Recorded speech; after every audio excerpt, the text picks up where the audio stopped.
I'm just gonna say it. Some people just like to fuck other people and have variety. Like a part of that excitement for me is in being part of this lifestyle is that.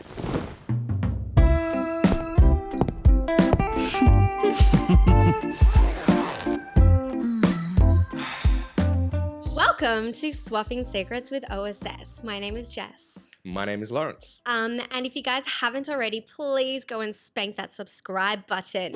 I would spank a hand, but my hands are tied. On today's topic, discovering new age love. However, because we love a good chat, we have 2 episodes for this one. So part 1, take it away, Lawrence. What are we talking about?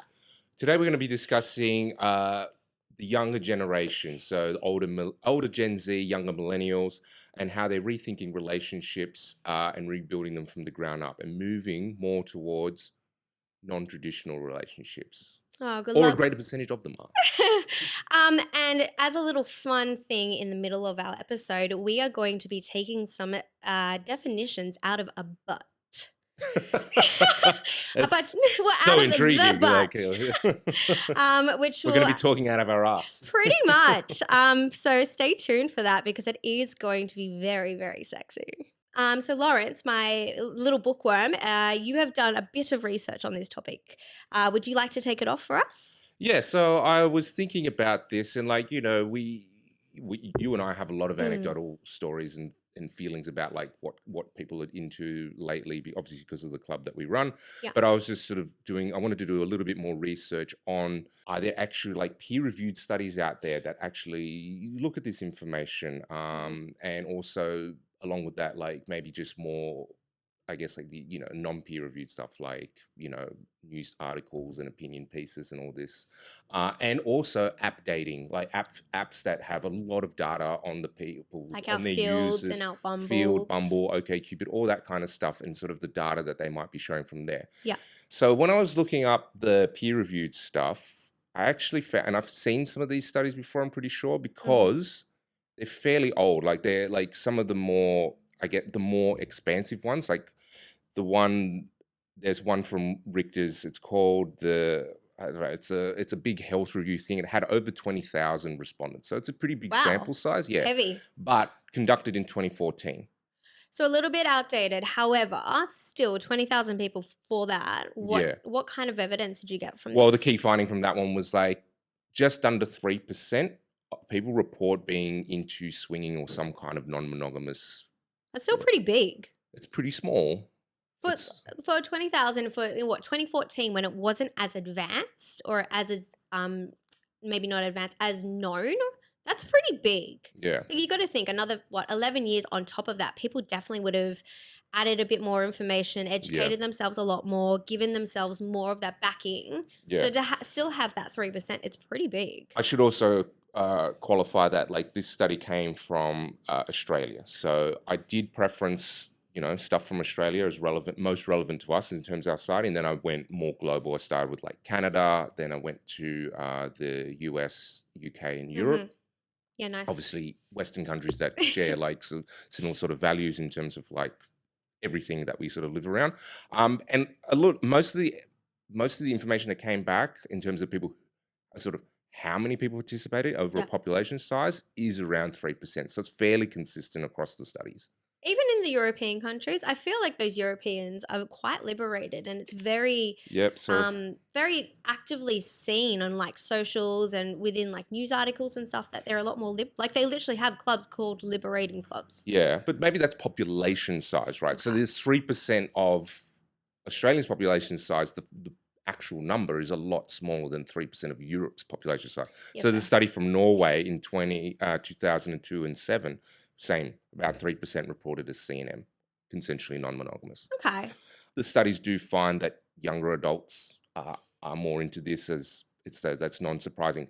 Something else which is not surprising, but it is good to see in an actual peer-reviewed study, is the minority groups, LGBTQ+, are consistently overrepresented in CNM. Yeah, I guess that kind of makes a little bit more sense, right? Because they're a little bit more liberated in how they identify themselves already as a gender. So I think that's helped them discover newer and more suitable ways for them to have those relationships. Yeah, and that was from two studies, one in 2019 and 2017.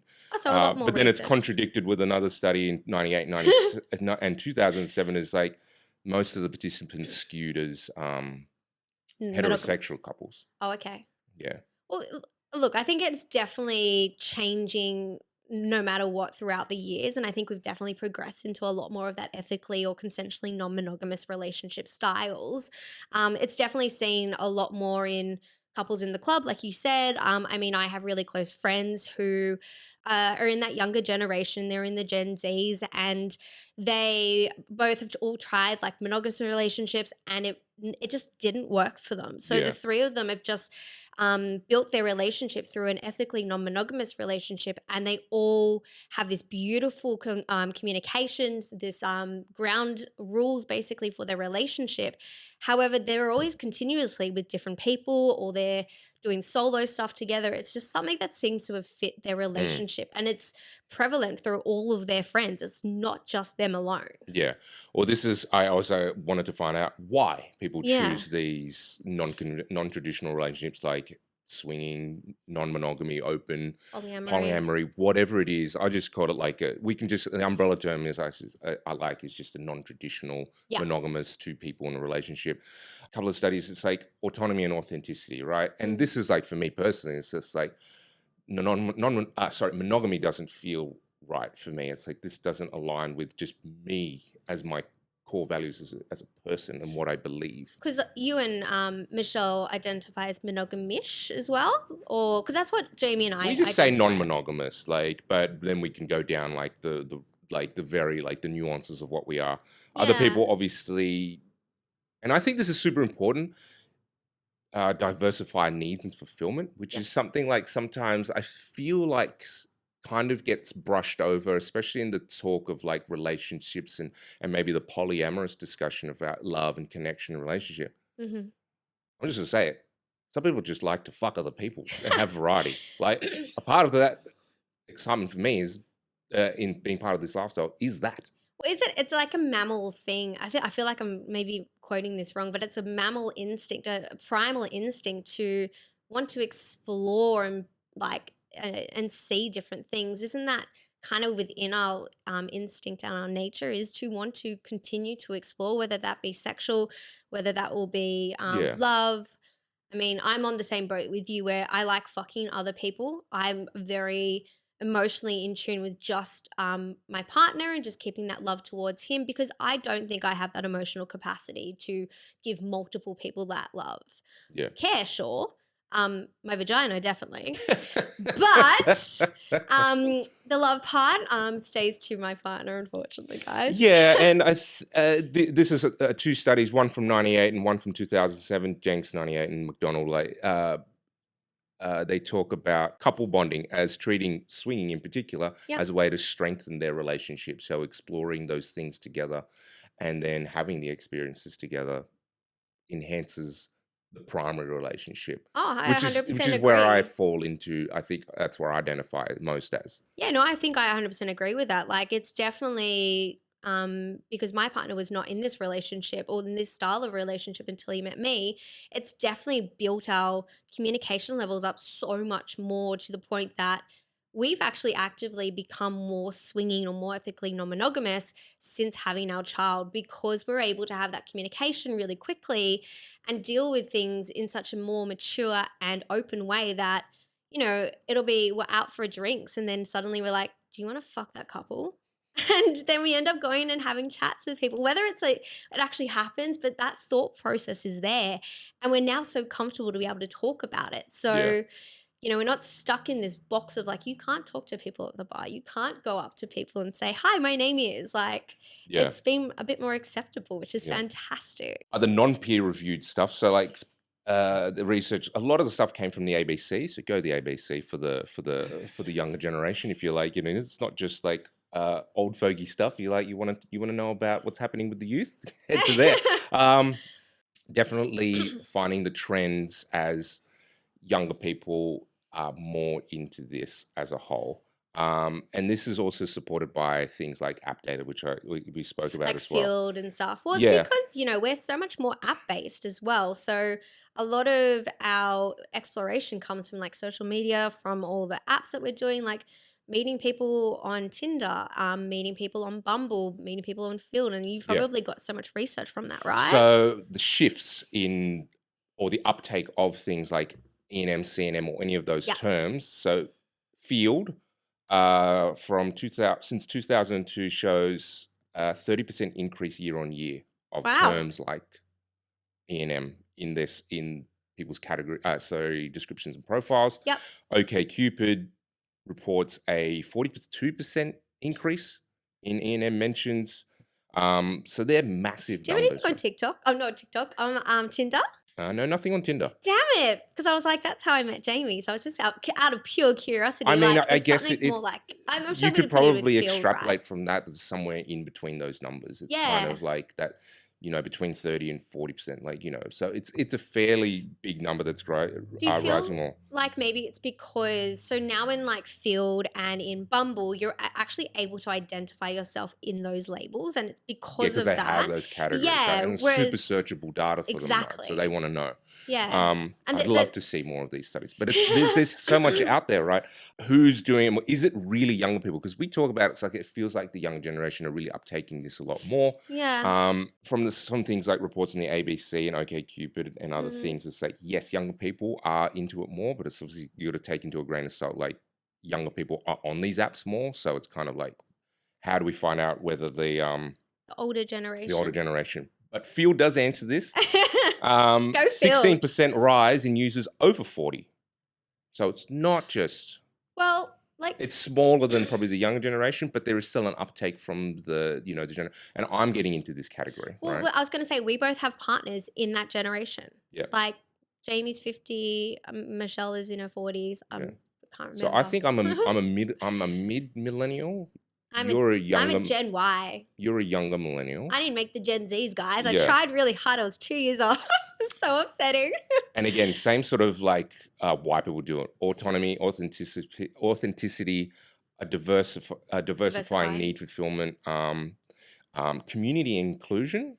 See, I think that's a really big one because especially with the LGBTQ movement, having a community to fall on, to be a part of, to be included with actually brings you into a home because not all people can have a based home or a fun family aspect. So they're using this as their aspects of their love, care, and connection. There's a lot of talk about like the skills and relationship quality, like the skills Mm. needed to, I guess, successfully live this sort of lifestyle Hmm. with your partner. And even if like for whatever reason that relationship might break down, but you continue on that style of relationship with someone new, you still need to carry that forward. Well, some of those skills we actually try and teach our customers when they come here as well, especially on a newbie night. You do those talks about communication, check-ins, having that community base that like not everyone you speak to has to be a sexual partner. Like Yeah. those skills are crossed throughout all life. So all of this being said, it's like it definitely fits in with like my view. I suppose it mirrors yours as well about like what we sort of feel and we've been seeing here in the club Yeah. in terms of like the uptake on this kind of lifestyle, Yeah, non-traditional relationships, whether no matter what format it is. Obviously here at like OSS, people come and like they explore more sexual fantasies because that's the space that's curated for. But we Yeah. also we've spoken a lot about this where people really form either romantic relationships or really strong friendship bonds if you're in like a couple dynamic, and that's that community and that's that Yeah, you know, um group. that support, like not feeling like you're totally alone. You've got someone to talk to about this sort of stuff because sometimes it's hard to talk. Or even just share like your fun in like Yeah. fun little secrets and stuff that have happened. Yeah. And speaking of like communication, a great way to start if like you're into this sort of or you want to get into this is like incorporating toys into your lifestyle. So visit our sponsors at Flirt. And you can get yourself some yummy toys, bring it into the bedroom, use it for play. If you last episode I spoke about incorporating dirty talk into your play sessions as well. So for example, if you were like you're interested in having another guy join you in the bedroom, get yourself a nice big dildo from Flirt using the code SECRET15, SECRET15, and go, wouldn't it be nice to like have another guy fuck you in the ass and you put that dildo in your yeah. Sorry, I've got. Oh my God, you've gone so graphic, Lawrence. Your brain has just gone so visual there. So talking about butts, I think it's time for us to do just the tip. All right. And get into our little butt game. We're going to play a little game, guys, where we are actually going to be grabbing terms out of our ass. I'm kidding, our ass jar. And one of us is going to answer the definition. So Lawrence and I both have 5 to answer, and we are going to answer that to the best of our knowledge and see who has the better understanding of these words. Oh, great. Really put us on show, like in front of an audience. It's Guys, like... I'm so sorry if we fuck it up. Yeah, but...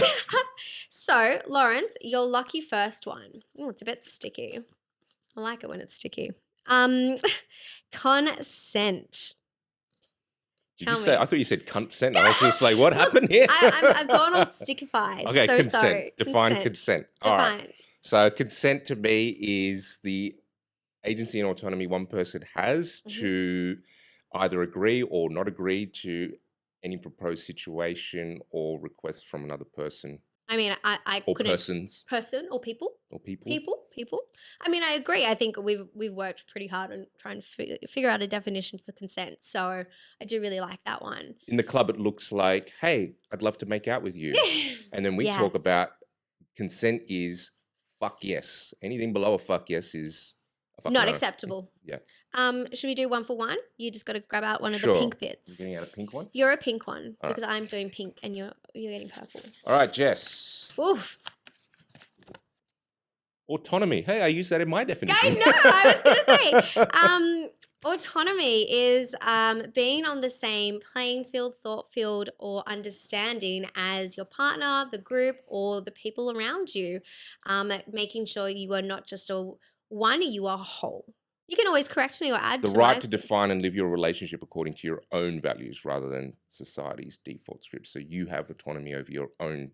Yeah, I'm happy to take either description. Yeah. I don't mind. I like being corrected sometimes. Sometimes, keyword there, sometimes, guys. Okay, Lawrence, your next one. Situationship. Okay, so a situationship is, from my understanding, a relationship that is situation dependent, right? So, oh God, how to think of an example? Maybe something like you only see this you're a traveler, right? And you go to different states or countries or whatever on for work, and you only ever see this person when you're traveling in their city or town, and that's the extent of the relationship. Yeah, you still see them. Like, it's not just a one and done thing, but you see them. Yeah, it's like having a single male that you always use for an MMF, and that's it. Yep. I love it. Would you like to pick out a pink bit? I'll Sorry. fondle Can you the see pink the bit. pinks? I can see the pinks. Cool. All right, here we go. Oh God, I always feel like I'm going to get I'll this do wrong. it gently. Please. Fluid identity. I'm so glad you got this one. Oh, guys, I'm so bad at this. Okay, fluid identity, at least for Jess's definition, so guys, please don't kill me, I might get this slightly wrong, is being able to have flexibility in the way that you describe your identity, your gender, your life, the way you present yourself. So, being queer, being non-monogamous, having a polyamorous relationship, giving yourself as many labels as possible without feeling restricted by one. Yeah, that's yes! great. Did I get that? Oh, that was really loud. I'm so sorry, guys. Super pop. Yeah, and it can shift over time. Yeah, and like that's forever okay. changing. Yeah. Oh great. my God, guys. Good work. I don't feel as bad now. All right, let me get some purples out. Oh, she's a bit sticky. She's really sticky today. Sorry. Relationship anarchy. Yeah, relationship Something anarchy. you're very good at. I am. Well, no, I mean at answering this. Okay. I've heard your description before, so I have full faith in you on this. Now that I'm thinking about it, so I understand relationship anarchy to be a non-hierarchical form of relationships, particularly in a polyamorous setting or dynamic. So, for example, there might be 4 people Mm-hmm. all in a relationship together, or maybe there's one partner is not connected to the other, but no one particular person has is a primary partner, and to use those terms. And it's just as the name would suggest, anarchy. Anything kind of like whatever is the most suitable at the time. I guess it's kind of like using situationships as well. Like just like this works for me at this point in time. Yeah. Obviously, it has to work with consent and respect, autonomy as well. Like you can't just be like, just disregarding of other people's feelings and emotions, but it's just that everyone subscribes that no one's like above anyone else in terms of like importance or Yeah. Close. Relationship anarchy is a philosophy that rejects default hierarchies in relationships.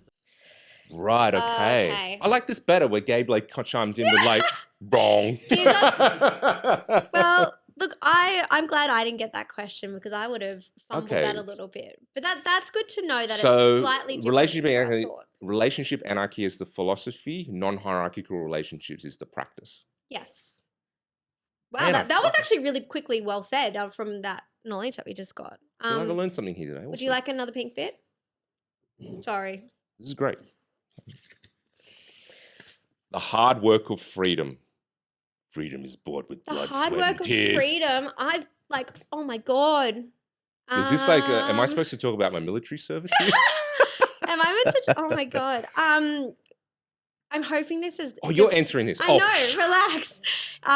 Is this directed towards the whole LGBTQ freedom? I'm fucked then.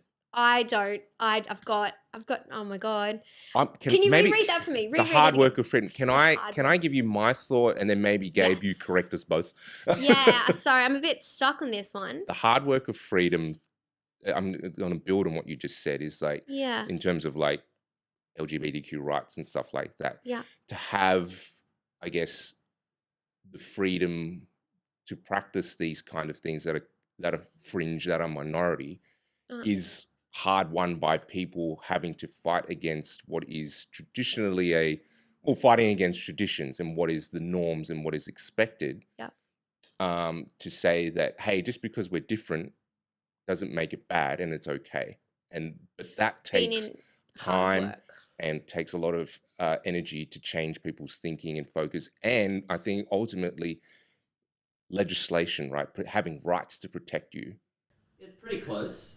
So relationship anarchy in this context of the hard work of freedom refers to offering flexibility but requires extra effort, so constant communication, negotiation, and emotional maturity to set boundaries without relying on default rules. Oh, okay. Oh, look at that. I learned something new. Okay. I'm going to pull out another purple one. I'm excited. I feel like I'm learning lots of new stuff today. Sorry, a bit of fluff here. Ooh, queer platonic relationships. Queer platonic relationships. Feel not so bad now being stumped by a question. I mean, I'm just sort of breaking it down. Like You've got relationship this. would be 2 or more people. Yep. Queer and platonic. And they're queer, and they're platonic as in like there's no sexual element to their relationship. That is all.